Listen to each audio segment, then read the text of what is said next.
start by saying that every male on planet Earth is down bad. I've been in several relationships, serious or just kind of flings, and every single guy that I've been in a relationship has, at some point, after we've ended things or broke things off, at some point has begged for that relationship back. And I really don't understand, because movies and society paints it out to be that it's always the girl that's extremely heartbroken. I'm not saying that they aren't, but I'm saying, like, males are just, I don't know what it is. So much more sentimental, so much more attached. Like, it's the audacity of some of these men. It's like blows me away. The reason I'm talking about this right now is because I was getting messages from my ex, which is a whole story, but we worked for the same company, and so I was out doing some recruiting and stuff at Northern Arizona University, where I went to school. And so I was out there, and like I got posted on their Instagram page or whatever. I'm not the one who runs it. It's like the people in the office who run it, so they just happen to be in Flagstaff, and I was like, oh, let me come join you guys while you're on campus, like hang out and talk about my summer. And so I answered a couple questions on like their story, and he messaged me and was basically like, I can see good things for us in our future. And after we've been through so much, and after he broke my heart, and then has the audacity to try to come back into my life and be like, I think we would still make a good couple. No, dude. Absolutely not in a million years. I'd be so dumb to go back into that relationship when I deserve 100 times better. So, I don't know. I just think it's funny. Girls, stand true. Stop going back to the same guy you've given the chance like 5 times over. Stop going back to that guy. There is better. Be patient. Wait it out. I think young girls, especially me, I've been struggling with, like, you know, feeling lonely. You just want to cuddle with somebody. You just want to have a companion, someone who you can do your hobbies with, someone who shares similar interests. We all desire that.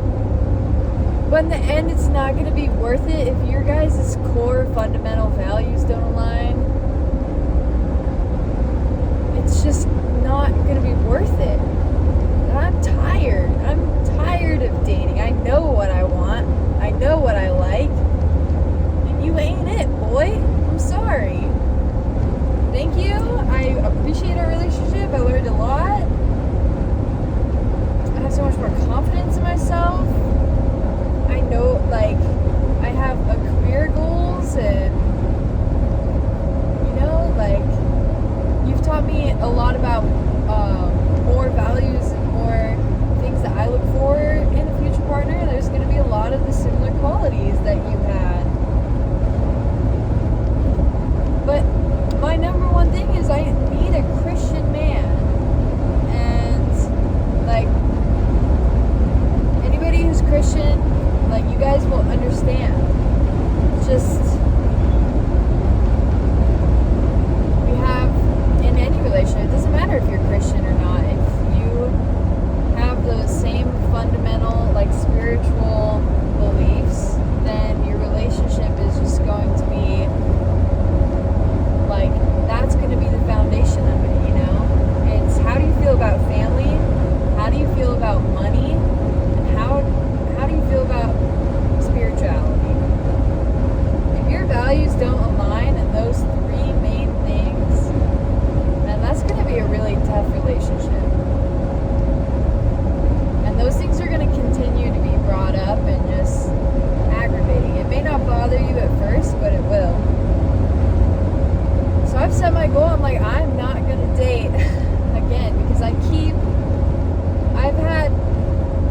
just this track record of dating non-believers, and I guess in the Christian world you would call that missionary dating, where it's in the hopes of that the guy will eventually, I guess, convert, which I hate that word, but I guess you could say that, into having a relationship with Jesus or starting to follow the same faith that you have. It's exhausting. Sorry, my phone just overheated because it's sitting in the in my dashboard of my car. But yeah, it's exhausting. I am gonna take this season of my life, no matter how long it is, until I find that Christian man I'm looking for, because I have a ton of things that I need to work on myself. So many things where I could be bettering myself for my future husband someday, and that's the end goal, right? We want a life partner. And I hope that, I'm being patient, and I'm hoping that my life partner is working on themselves right now too. Goodness gracious, this is not working out too well, is it?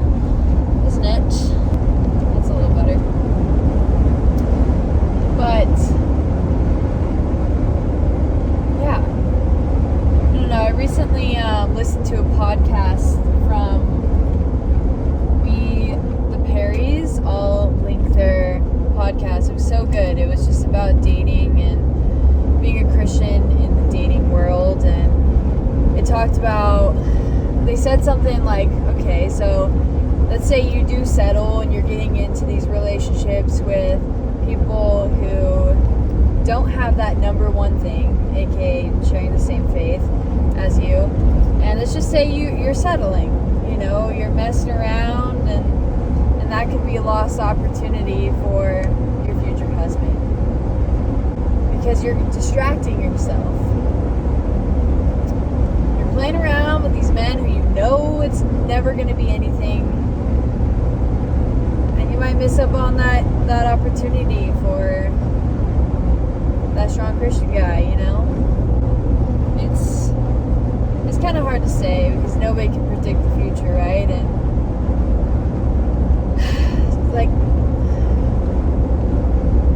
God wants us to have that partner, and I truly believe that He has a specific person designed for us.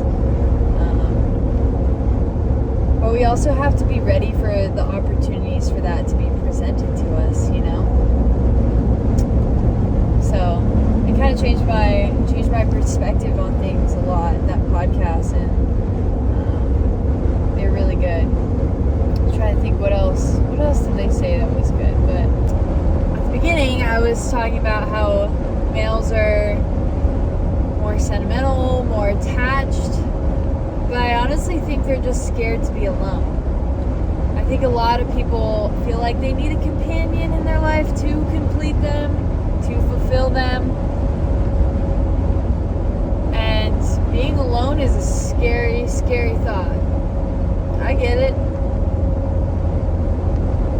But I feel like we need to learn how to be okay with ourselves, how to be alone with ourselves first. Be so completely comfortable with who we are, every single aspect of who we are. We should be delighted to spend time with ourselves. Go take yourself on a date. Go out, get your favorite meal. Go do your favorite activity. Spend whatever time that looks like for you by yourself. Get to know yourself. So then when you are ready for a relationship, you're not dependent on that person. It's so easy to say, but I see it time and time and time and time again with my friends, with my roommates, even with myself. It's time to really dig deep and know yourself and know who you are, because you don't want to put that burden onto somebody else when you get into your next relationship. You want to be confident in yourself. Confidence is sexy, y'all. It's sexy. But anyways, now I'm getting on this soapbox that I didn't even mean to be on. But here we are. like vlogging while I'm driving. I'm just driving from Flagstaff to Phoenix. It's my mama's birthday, so I'm going down to see her. I'm still injured. I hurt myself. Sprained my ankle so bad. I've been a hot mess, let me tell you. This is just a slow season of my life after coming back from crazy, chaotic, amazing summer. But now this is a season of rest, a season of healing. And yeah, I hope that I can encourage some of you guys to be patient and maybe answer some questions on faith-related topics, answer questions about the outdoors, answer questions about relationships, literally anything. You can follow me on Instagram.